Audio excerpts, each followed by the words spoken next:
नमस्कार साथियों, Patels today cues में आपका हार्दिक स्वागत है। दोस्तों, आज का अपना टॉपिक है सुप्रीम कोर्ट।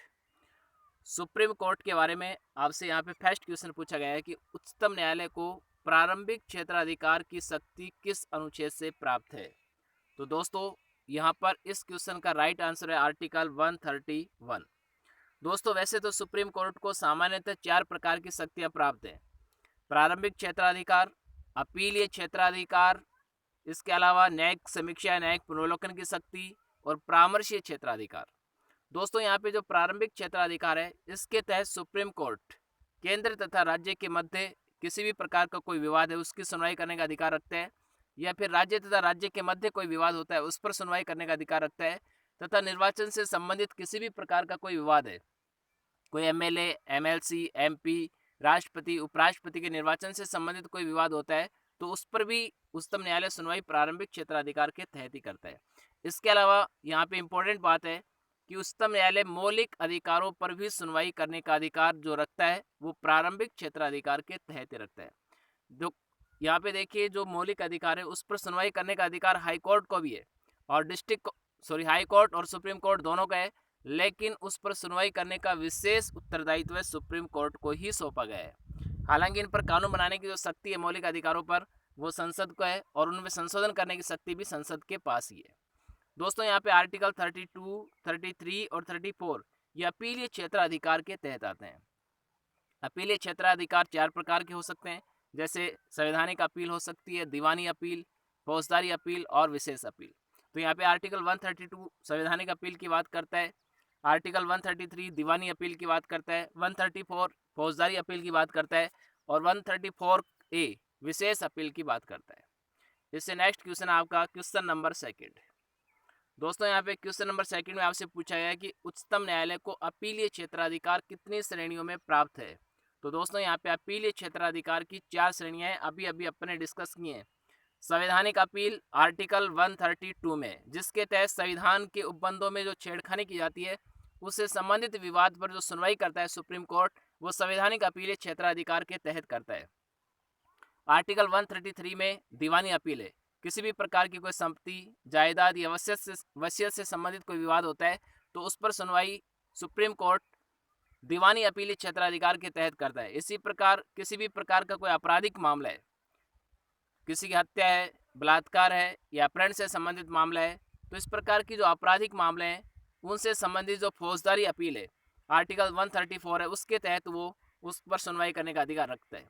इसी प्रकार एक अपील होती है आर्टिकल 134A में, जो विशेष अपील कहलाती है, जिसके तहत हाई कोर्ट ये प्रमाणित करता है कि ये जो मामला है इसमें संविधान की व्याख्या का प्रश्न है और इस पर सुनवाई सुप्रीम कोर्ट ही करेगा, जिसके तहत सुप्रीम कोर्ट उस पर सुनवाई करने का अधिकार रखता है।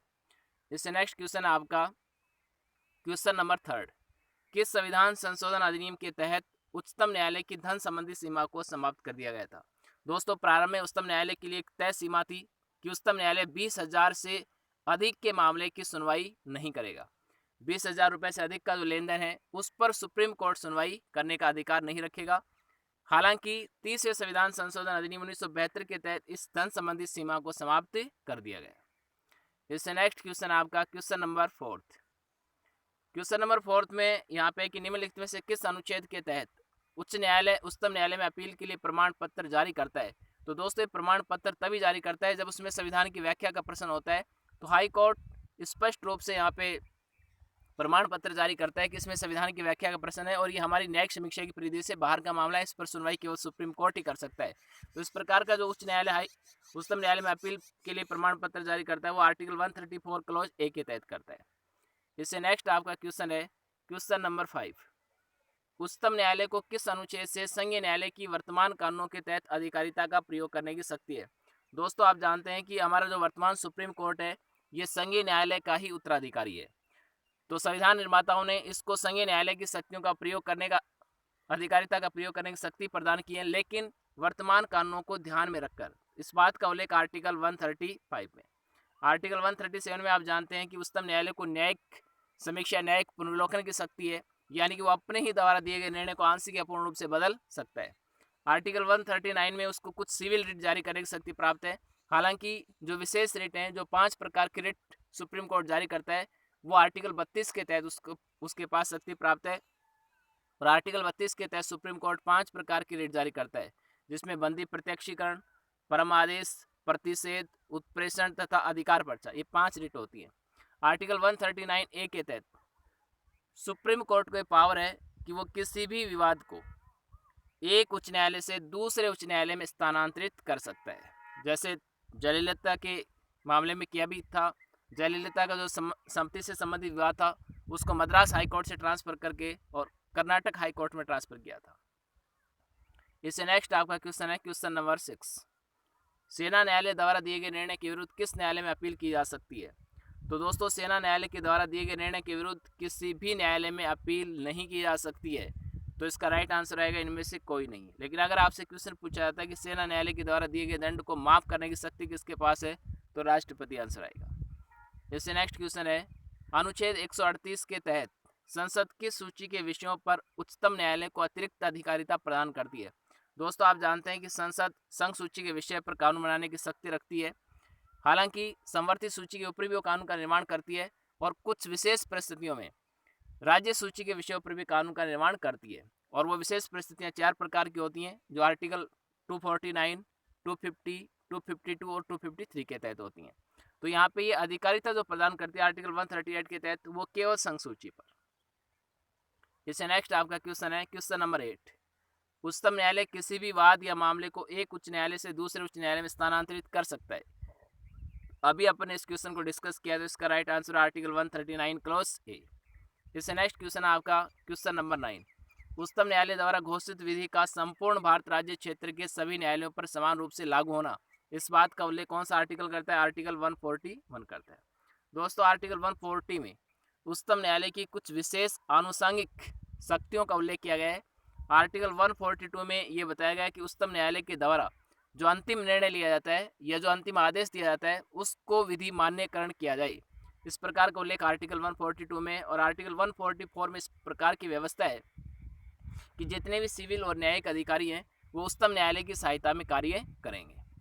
इससे नेक्स्ट आपका क्वेश्चन है राष्ट्रपति को अनुच्छेद 143 के तहत कितनी श्रेणियों के मामलों पर उच्चतम न्यायालय से परामर्श मांगने का अधिकार प्राप्त है?